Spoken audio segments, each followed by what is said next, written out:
ৰৈৰবিনালে দাদাৰ বাবে কেৱল এখন চিনেমাই নাছিলে, আবেগ আৰু বহুত মৰমৰ ছবি এখন আছিলে।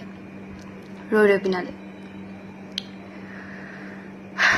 আজি মোৰ কিছুমান প্লেটফৰ্মছত, ইউটিউব আৰু কিছুমান ছ'চিয়েল মিডিয়া প্লেটফৰ্মছত মই দেখিছোঁ আৰু বহুতেই দেখিছে যে দাদাৰ ছবিখনৰ সৰু সৰু ক্লিপছ কিছুমান, ইভেন কিছুমান ইউটিউব চেনেলত গোটেই চিনেমাখন আপলোড কৰি দিছে।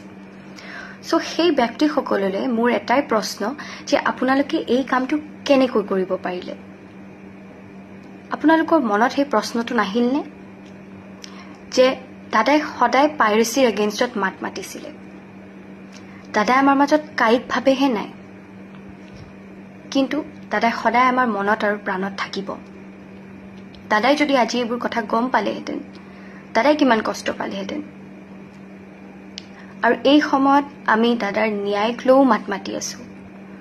চ' মোৰ প্ৰশ্নটো হ'ল, সেইসকল ব্যক্তিয়ে, যিসকল ব্যক্তিয়ে ভিডিঅ'ছসমূহ আপলোড দিছে, দাদাৰ ন্যায় বিচৰা নাই নেকি?